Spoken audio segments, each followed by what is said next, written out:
UP board class inter subject math. ये lesson 3 था matrix का, एक्सरसाइज 3.1 का क्वेश्चन नंबर 10। ये लास्ट क्वेश्चन है इस एक्सरसाइज का। इससे पहले के सभी क्वेश्चन में करा चुका हूँ। इस क्वेश्चन में कहा गया है कि 3/3 कोटि के ऐसे आव्यूह की कुल कितनी संख्या है जिनकी प्रत्येक प्रविष्टि 0 या 1 है।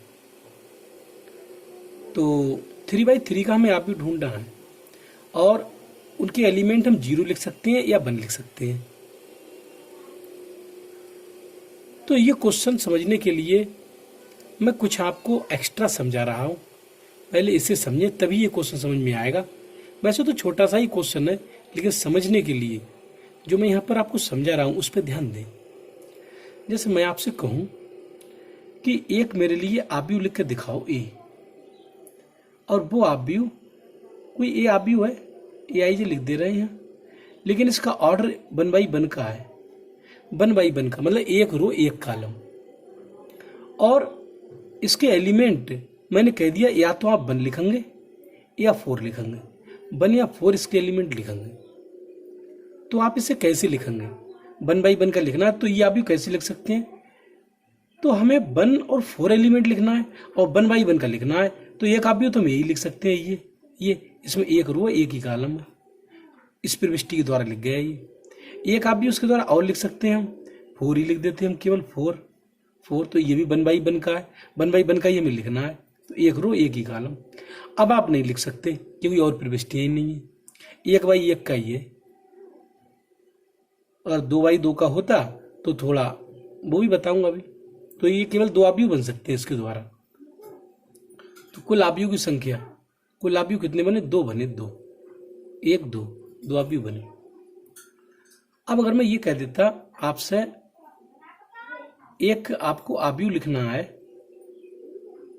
वो भी आपको 1/1 का ही लिखना है, ये आव्यूह भी आपको 1/1 का ही लिखना है, लेकिन इसके एलिमेंट क्या क्या लिख सकते हैं आप? 1 लिख सकते हैं, 4 लिख सकते हैं, और मान लो 3 लिख सकते हैं। ये 1/1 का ही है ये। तो कैसे लिखा जाएगा? ये प्रविष्टियां हैं इसकी, इसका अंक ये हो सकता है, ये हो सकता है, ये हो सकता है। तो आप कहोगे भाई ऐसा 1/1 का है तो एक तो यही हो जाएगा, 1 ही लिख दो उसमें लाकर। ये 1/1 का है, एक रो एक ही कॉलम। ये ना लिखो तो 4 लिख दो, तो इसमें भी एक रो एक कॉलम है, तो ये भी 1/1 का ही है। इससे ना लिखो तो इसे लिख दो 3 के लिए, तो इसमें एक रो एक कॉलम है। अब नहीं लिख सकते 1/1 का एलिमेंट जो इनके इन एलिमेंटों से बन सके, है ही नहीं कोई। तो इसमें इस प्रकार हमने देखे कि इसमें आव्यूह की संख्या निकल के 3 आई। ये बात समझ में आ गई होगी। अब मैंने अगली कंडीशन में आपको लिखा, मान लो कोई आव्यूह आपको लिखना है, मैंने कह दिया कि आपको ये कोई आव्यूह लिखना है AIJ, लेकिन आपके 2/2 का लिखना है, मतलब 2 रो हो 2 कॉलम हो, और इसकी प्रविष्टियां ही बता दी मैंने कहा 1 लिख सकते हो और 4 लिख सकते हो प्रविष्टियां इसकी। तो आपने कहा अच्छा अभी लिख कर देख रहे हैं, तो देखो लिख के सुनो। तो आपने कहा भाई ऐसा है कि हम 2/2 का लिखना है तो 4 अवयव होंगे इसमें, 2 रो 2 कॉलम, तो 4 अवयव हो गए। तो तुमने कहा ऐसा है हम चारों अवयव 1/1 ही लिख देंगे, क्योंकि हमारे पास तो अवयव है लिखने वाला, तो इसे हम लिख देंगे। सही।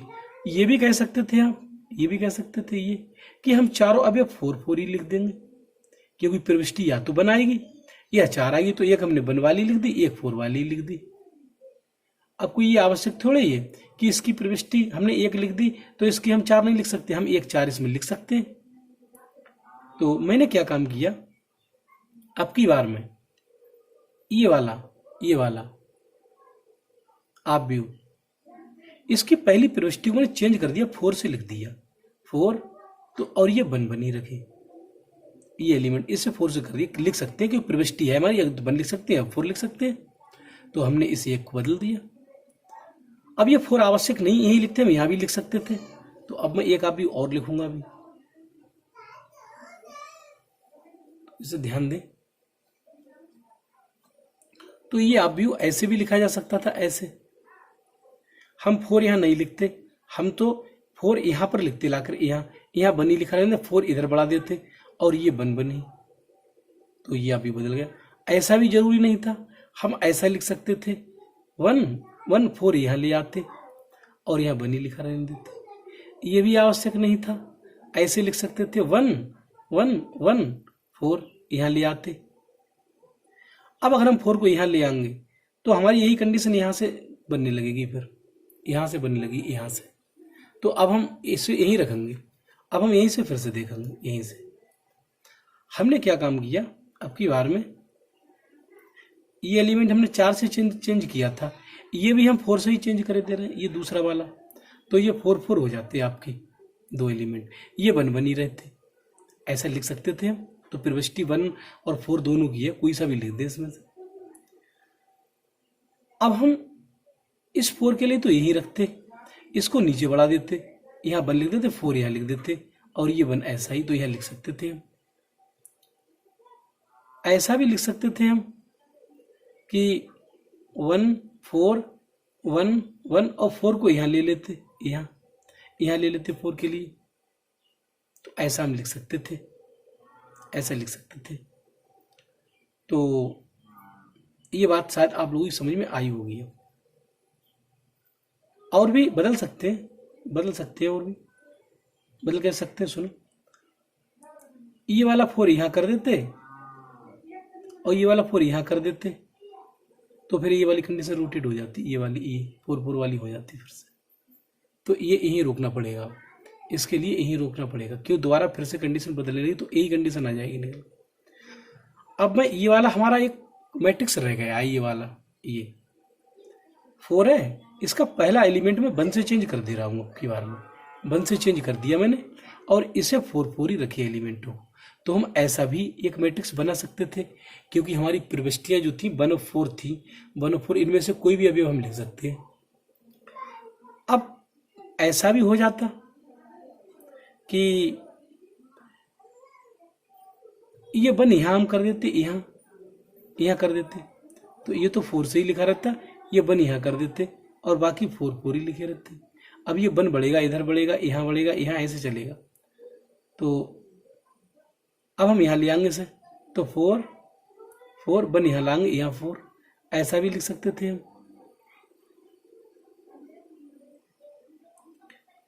इस 1 के लिए हम यहाँ भी ला सकते हैं, यहाँ 4 4 4 1, ऐसा भी लिख सकते थे हम।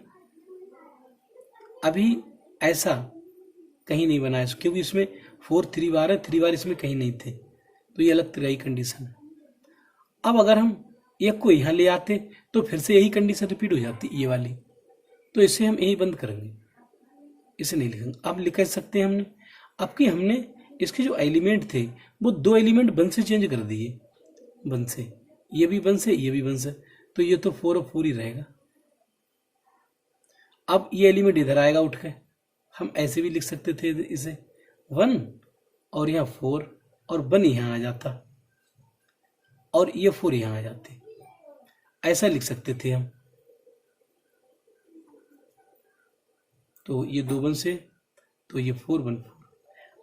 ऐसा भी हो सकता था कि इस 1 को यहाँ ले आते हम, इस 1 को यहाँ 1, क्योंकि 1 ही चल रहा है, 2 1 थे, 1 यहाँ आया, अब 1 यहाँ पहुँचेगा, तो 1 यहाँ आ जाएगा, ये 1 यहाँ आ जाएगा, तो ये 4 4 ही हो जाएंगे, फिर 4 4।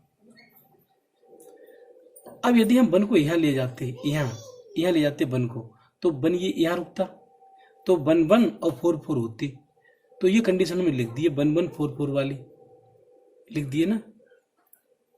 तो अब हम इससे ज्यादा मैट्रिक्स नहीं बना सकते इसमें, अब मैट्रिक्स की मैट्रिक्स लौट के वही बनने लगेंगे। तो मैं समझता हूँ ये बात समझ में आई होगी, एक बार ये फिर देख लें, इसे इधर छिप रही थोड़ी वीडियो, तो ये तो इस साइड कितने बने, ये 1 2 3 4 5 6 7 8, इस साइड के 8 बने और इस साइड के भी 8 ही बने होंगे, तो 1 2 3 4 5 6 7 8 ये बने, तो 16 मैट्रिक्स बने। तो कहने का मतलब ये था कि जब हमारे 2x2 का मैट्रिक्स बनाया हमने और दो ही प्रविष्टियां थी, दो प्रविष्टियां थी, तो हमारे जो 16 बनी, 10 और 6 16, ये चीज समझ में आ गई होगी। ये 8 इस साइड के बने और 8 ही इस साइड के बने, ये यहां से शुरू हुए बनना, यहां से शुरू हुए बनना। तो ये बात शायद अब आप लोगों की समझ में आ गई होगी जो मैं समझाना चाह रहा था। अब इसकी सिमेट्री देखेंगे हम। सिमेट्री क्या है, देखो इसे हम 2 के लिए ऐसे लिख सकते थे, इस 2 के लिए, इस 2 के लिए इसकी प्रविष्टियां कितनी थी, प्रविष्टियां थी 2, नीचे प्रविष्टियां पी फॉर प्रविष्टियां कह दे रहा हूं यहाँ। और इसमें 1 का मतलब एक ही अवयव था, इसमें एक अवयव था, तो प्रविष्टि और प्रविष्टि के ऊपर अवयव। अब देखो ये रूल फॉलो हो रहा है, प्रविष्टियां इसकी 2 थी, 2, तो यहां मैं लिख दूंगा 2 और अवयव था इसका एक अवयव, तो 2 की पावर बन तो 2 थे, यहाँ 2 थे, सही। इसके लिए देखो, इसके लिए इसमें क्या था, इसकी पहले फार्मूला ये लगाएंगे, फार्मूला इसमें 3 बने थे, पहले प्रविष्टियां 1 2 3 प्रविष्टियां थी और अवयव एक मैट्रिक्स में एक ही अवयव था, एक अवयव, तो इसका मतलब हुआ कि 3 की पावर बन मतलब 3, तो 3 मैट्रिक्स बनते हैं इसमें, तो 3 बन गए, 1 2 3, ये 3 आए। ऐसे इसमें, इसकी बात करें, इसमें 16 बने, 16 का मतलब है पहले तो प्रविष्टियां, पहले नीचे प्रविष्टियां आ रहा है, तो प्रविष्टियां से कितनी है, प्रविष्टियां 2 इसकी, 1 2, और जो मैट्रिक्स है उसमें अवयवों की संख्या ऊपर आ रही, इसमें 4 अवयव है, तो 4 अवयव है, 4 ऊपर जाएंगे, तो 2 की 4 बार गुणा करेंगे, 2 दूनी 4 दूनी 8 दूनी 16, तो ये 16 मैट्रिक्स बने, अभी बना के दिखाए थे। अब अगर इसी मैट्रिक्स को मैं 3x3 कह देता, 3x3 और प्रविष्टियां इसकी 2 दिखा देता, 0 1 2 प्रविष्टियां, तो इससे कितने मैट्रिक्स बनते, तो इससे मैट्रिक्स कितने बनते, इससे मैट्रिक्स बनते प्रविष्टियों की संख्या मतलब 2 प्रविष्टियां, फिर पी भार प्रविष्टियां नीचे, और फिर इसमें एक मैट्रिक्स में अवयव कितने होते हैं, इसमें अवयव 9 होते हैं, इसमें 3 3 9, क्योंकि 3 रो तो होते, 3 कॉलम होते, तो अवयव 9 होते, तो इसमें तो 2 की पावर 9 बनेंगे, 2 की पावर 9, 2 की पावर 9 का मतलब हुआ 2 दूनी 4 दूनी 8 दूनी 16 दूनी 32 दूनी 64 दूनी 128 दूनी 256 और 256 दूनी 512, तो इसमें 512 मैट्रिक्स बनते, तो इतने हम कहां तक बनाते, तो हमने सिमेट्री से देख लिया और उसी फार्मूले से निकाल लिया हमने। अब चाहे हमारा मैट्रिक्स कितने बाई कितने का भी हो, प्रविष्टियां चाहे कितनी हो, इसी फार्मूले का प्रयोग करेंगे हम। प्रविष्टियां की घात अवयव, तो ये p की पावर अवयव, तो हमने p की पावर अवयव से 512 मैट्रिक्स निकाली। क्वेश्चन भी यही था, ये क्वेश्चन था, ये 3x3 का निकलवा रहा है, प्रविष्टियां 2 थी 0 1, तो जब 2 प्रविष्टियां थी तो 2 की पावर 3x3 में 9 अवयव आएंगे, तो 2 की पावर 9 आएंगे इसमें, तो 2 की पावर 9 का मतलब कितना हुआ 512, तो इसमें 512 मैट्रिक्स बनाए जा सकते हैं ऐसे, जिस 3x3 के जिसकी प्रविष्टियां 0 या बन रही हो। तो ये क्वेश्चन का आंसर हुआ। तो अब तो ये क्वेश्चन मैं समझता हूँ सही तरीके से समझ में आ गया होगा ना, समझ में आना चाहिए, क्योंकि क्वेश्चन का तरीका समझाने का मैं तुम्हें पूरा प्रयास करता हूं वीडियो में कि क्वेश्चन को मैं सही तरीके से समझा सकूं। और आप लोग अगर पूरी वीडियो देखोगे, पूरी वीडियो जब तक पूरी नहीं देखोगे तब तक गणित समझ में नहीं आएगा, ये बता रहा हूं मैं। पूरा जबरदस्त तरीके से समझाने की कोशिश करता हूं हर एक क्वेश्चन की। वो अलग बात है आपने वीडियो अगले बढ़ा दी फिर पिछले हटा ली तो आपको यही नहीं पता चला इसमें बताया क्या गया। तो इतनी जबरदस्त तरीके से मैं समझता हूं समझा दिया मैंने, तो आपको ये समझ में आ जाना चाहिए हर हालत में। तो ये समझ में आ गया होगा। और अगर समझ में ना आए ना तो वीडियो को लाइक मत करना, चैनल को भी सब्सक्राइब मत करना। ये नहीं है कि सर जी पढ़ा रहे हैं तो चैनल को सब्सक्राइब करना ही करना है। यदि समझ में पूरी आ रही सारी चीज जो समझाई जा रही है तभी चैनल सब्सक्राइब, बना वीडियो को डिसलाइक मार देना, मुझे जरूरत नहीं है लाइक करवाने की। तो और बताओ, इससे ज्यादा मैं कहीं भी कह सकता हूं आपसे। तो इसलिए ये जो क्वेश्चन है ये अब आप लोगों की सही तरीके से समझ में आ गई होगी। हालांकि छोटा क्वेश्चन था लेकिन ये समझने वाला क्वेश्चन था और मैंने पूरी जबरदस्त तरीके से समझाने की कोशिश की है इस क्वेश्चन को। तो इसमें 512 अवयव होंगे अब ये क्वेश्चन आपकी सही समझ में आ गया होगा। इसलिए जब भी मेरी वीडियो देखा करो, या तो देखा मत किया करो, और जब वीडियो देखो तो पूरी वीडियो देखो कि वीडियो में बताया क्या गया है। तो आज की इस वीडियो में इतना ही। धन्यवाद।